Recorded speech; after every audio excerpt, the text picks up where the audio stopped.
Bonjour à toutes, bonjour à tous. Je voudrais partager avec vous une pensée qui est dans mon cœur. Cette pensée se trouve dans le livre de Romains à son chapitre 12, à son verset 2. Ne vous conformez pas au siècle présent, mais soyez transformés par le renouvellement de l'intelligence, afin que vous discerniez quelle est la volonté de Dieu, ce qui est bon, agréable et parfait. Ici, je voudrais vous partager cette pensée parce qu'elle bouillonne dans mon cœur. Et pour la partager avec vous, je vous invite à écouter cette histoire.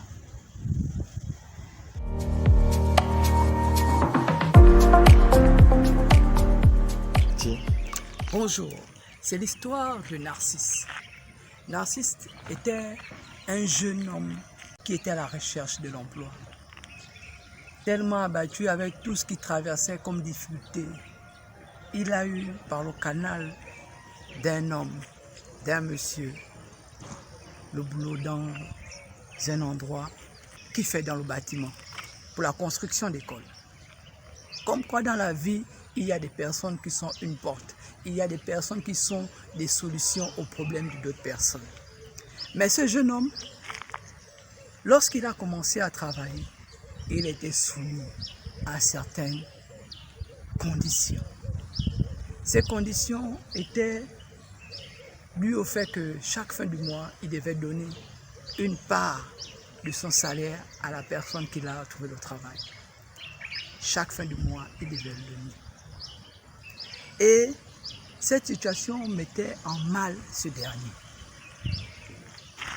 Que ça sert à quoi, parfois dans la vie, de travailler de ses propres efforts, chaque jour travailler. Nous pouvons être amenés à être reconnaissants vis-à-vis de la personne qui nous aide. Mais être reconnaissant éternellement, point d'interrogation. Voilà un peu les situations dans lesquelles il était confronté, qu'il a dû subir durant toute la période qu'il a eu à travailler. Chaque fin du mois, il donnait un revenu à la personne qui a trouvé du travail. S'il ne le faisait pas, la personne lui menaçait de faire en sorte qu'il puisse perdre son boulot. Vraiment, dommage comme c'est dommage, parce que le monde dans lequel nous vivons est un monde d'intérêt. On te fait du bien, mais on attend quelque chose de toi en retour. Mais ce que j'aime, c'est parce que lorsque nous venons en Christ, nous devenons une nouvelle créature. Comme le dit bien la Bible dans Corinthiens, les choses anciennes sont passées, voici toutes choses devenues nouvelles. Triste comme c'est triste, ce monde qui est dicté par l'intérêt. Comment comprendre qu'une personne puisse être aidée par quelqu'un et ensuite cette personne se devrait être redevable éternellement à cette personne?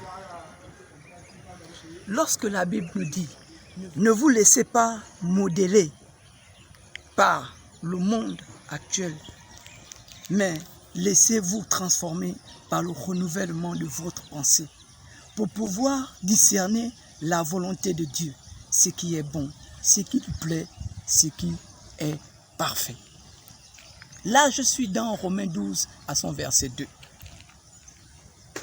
Ici, en fait,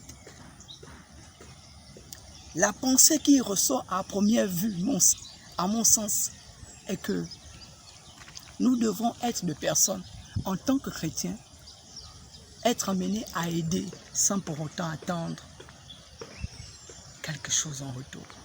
Nous devons aider sans intérêt. Nous devons aider parce que notre mission première est d'aimer d'abord notre prochain. C'est par l'amour que nous pouvons être amenés à emmener une multitude à Christ, par la manifestation de notre amour. Mais si nous sommes par contre des personnes qui rendons des services tout en attendant gain de cause en retour, nous ne sommes pas différents de ceux-là qui sont appelés païens. Je crois à ma foi qu'en tant que chrétien, bon nombre de personnes ont pris conscience de cela. Nous ne pouvons pas être dans une société où des chrétiens, entre griffes, puissent se comporter comme ceux qui ne le sont pas. Si j'ai mon frère en Christ qui m'aide, je crois que si il me tend la main, à mon sens, c'est par amour et non par intérêt. Le monde nous a tellement façonné, nous a tellement emmenés à voir les choses dans le sens où lorsqu'on te tend la perche, on attend un retour. Mais je crois que la pensée de Dieu pour nous est d'être des personnes qui ne puissent pas ressembler à ces personnes d'intérêt. Nous sommes appelés autant que nous sommes à évangéliser par le moyen de l'aide. Gagner une âme, il y a de la joie dans le ciel. Si nous donnons sans pour autant attendre un retour, cela fera de nous des véritables serviteurs de Dieu et des véritables convertis. Mais attendre quelque chose en retour fera de nous des personnes qui ne sont pas différents de ceux-là qui n'ont pas Christ. Alors mes frères, au travers de cette histoire, je voudrais ici vous faire comprendre que Narcisse ici, bien qu'il travaillait, bien qu'il percevait un revenu, mais il n'avait pas le cœur en paix. Parce que à chaque fois dans sa conscience, chaque fois qu'il allait au travail, il était redevable à la personne qu'il avait trouvé le travail.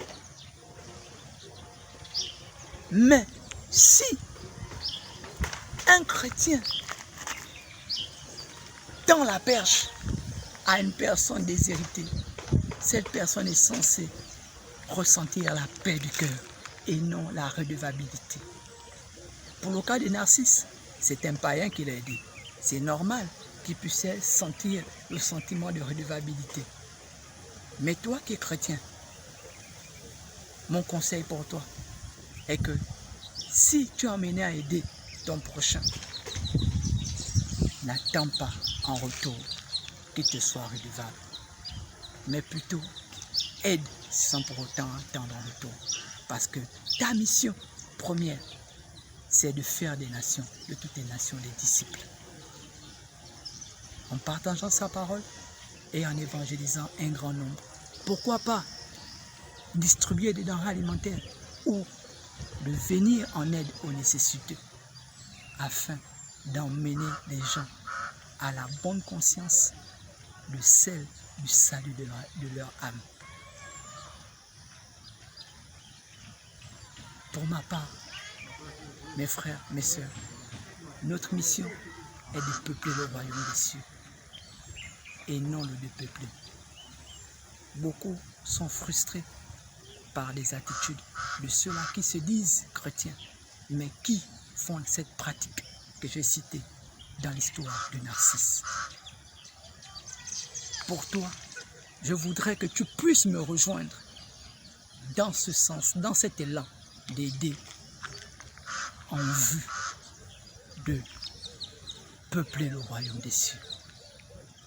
Alors, viens avec moi et faisons de toutes les nations des disciples.